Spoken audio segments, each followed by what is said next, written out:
한 사람 또 한 사람, 그리고 또 다른 한 사람으로 하나님의 꿈, 그 꿈을 향해 달리는 여러분 곁에 오늘도 재생산 비타민 함께 달려갑니다.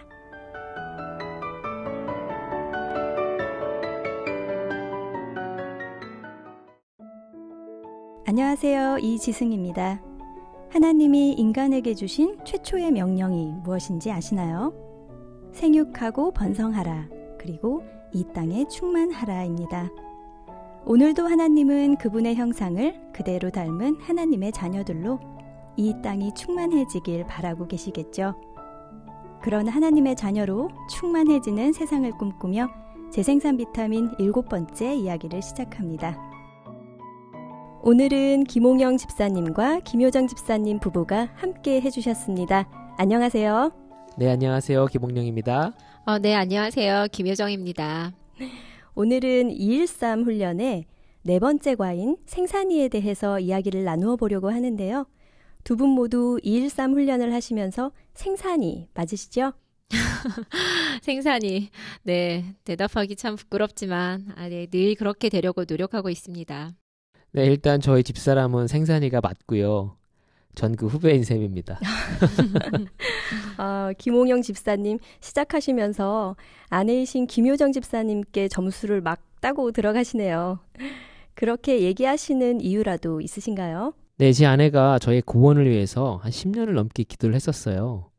이제 그때 저는 계속 버티고 있었는데요. 네, 그러던 중에 꿈에 자꾸 예수님이 나타나시더라고요. 그래서 이제 그만 내 품에서 쉬어라 하시더라고요. 참 별 이상한 꿈을 꾼다 생각을 했는데 그때 마침 이제 박이나 목사님 저를 딱 부르시더니 예수님을 구주로 영접하지 않을 이유가 있느냐? 하고 물으시더라고요. 정말 기가 막힌 타이밍이었어요. 그래서 더 이상 거부할 수가 없었습니다. 근데 지금 생각해보면 하나님께서 다 예비를 하신 것 같아요.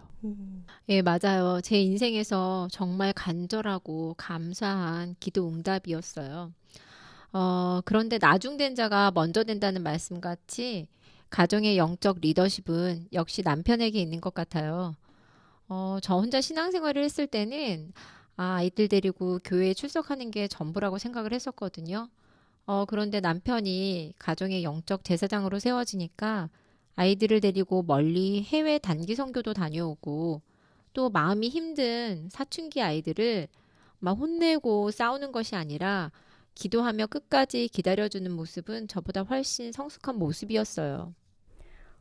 이렇게 서로가 존경하는 그런 모습을 보니까 정말 아름다우신 것 같습니다. 그럼 우리가 시작하면서 생산이에 대해서 이야기를 하기로 했는데요. 두 분이 수업을 들으시면서 생산에 대해 느끼신 점이 있다면 어떤 것이 있을까요? 네, 사실 저는 아내를 통해서 예수님 영접하고 또 구원도 받고 또 굉장히 만족하면서 신앙생활을 잘 했다고 생각을 했었는데요.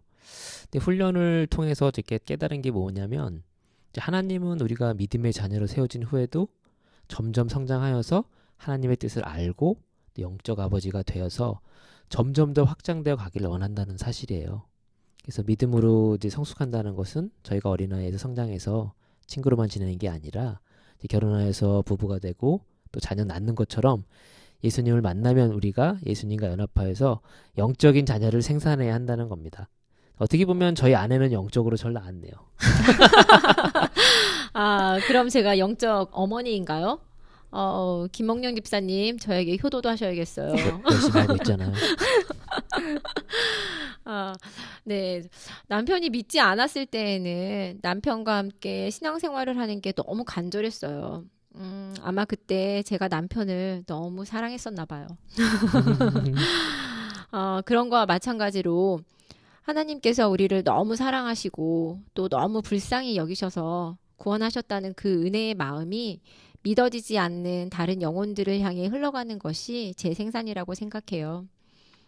그래서 전 213 훈련을 받으면서 제 생산의 중요한 열쇠는 하나님을 사랑하고 또 그 마음을 따라 살고 그리고 또 그 마음이 다른 사람에게 전해지는 것이라고 생각해요. 네, 너무 감사하네요. 그럼 213 훈련을 듣기 전에 가졌던 재생산에 대한 생각과 들은 후에 그 생각의 변화가 있으셨는지요? 네, 저도 전도에 대한 생각은 예전에도 많이 가지고 있었는데요. 근데 이렇게 복음의 또 전파를 위해서는 우리가 어떤 준비와 훈련과 어떤 연습이 좀 필요하다라고 생각하게 되었어요. 근데 아무 방향 없이 그냥 가는 게 아니라 이제 그동안 갈고 닦은 기술로 가서 제자 삼으라는 명령을 따르는 거죠. 갈고 닦은 기술이라면 어떤 게 있으신데요? 네, 그건 바로 두 줄, 두 손 전도법입니다. 아, 네, 집사님. 정말 지난번 시연하시는 것도 잘 봤는데요. 정말 연습하고 연습해야 이게 실전에서 무기가 되더라고요. 맞습니다. 그럼 김효정 집사님은 훈련 받으신 후 재생산에 대한 어떤 생각의 변화가 있으셨나요? 전 전에는 남편을 따라 지역사회 봉사를 나가거나 또는 단기 해외 선교를 다녀오는 것이 제 전도 사명이라고 생각한 적도 있었어요. 그런데 재생산 훈련과 수업을 들으면서 예수님을 모르는 사람에게 예수님을 소개하는 것도 중요하지만 내 주변에 있는 한 사람, 한 영혼, 또는 또 홀로 서지 못하는 사람, 그리고 예수님의 마음이 점점 식어가는 사람들의 마음도 더 중요하다고 느껴지더라고요. 한 영혼이 구원받아서 자라고 양육받아 홀로 서기까지 6개월 이상 걸린다는 이야기를 들었는데 예수님 믿으세요라고 말로만 전도한다고 해서 다 된 건 아닌 것 같아요. 자녀를 낳았다고 저절로 크지 않는 것처럼 나도 그 사람과 사랑의 관계, 양육의 관계 없이는 생산이 다 되었다고 볼 수 없는 거죠. 영적인 생산도 지속적인 사랑과 양육의 관계로 관심과 돌봄 없이는 온전히 생산되지 않는다는 생각이 들었어요. 아, 정말 좋은 말씀이시네요. 그렇다면 이런 영적 재생산에 열정을 갖게 되는 개인적인 이유가 어떤 것이 있을까요? 예, 열정이라기보다는 재생산을 진행하면서 저와 훈련을 받은 자가 각자 처음 만난 하나님을 서로 나누며 첫사랑을 회복하고 또 그동안 받고 잊고 지냈던 많은 간증들이 있잖아요. 이런 것들을 서로 이야기하며 굳어졌던 마음이 다시금 뜨거워지는 경험이 많았는데 아마 그게 좋아서이지 않을까 생각합니다. 네, 저의 경우에는 처음 예수님 만나고 가장 저한테 깊게 들어왔던 성경 구절이 마태복음 28장 19절, 20절 말씀이었어요.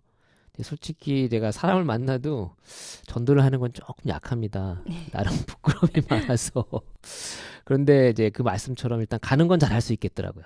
그래서 일단 가고 양육의 기회가 있으면 일단 합니다. 네, 그러시군요. 두 분 오늘 이렇게 나와주시고 또 진솔한 얘기 나눠주셔서 정말 감사합니다.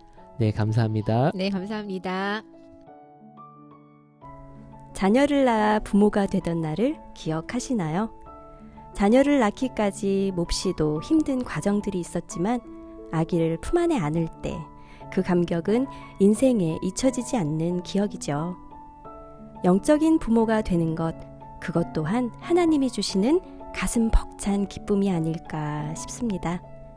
여러분이 낳고자 하시는 그 한 영혼, 한 사람은 어디에 계신가요? 재생산 비타민 7번째 이야기였습니다.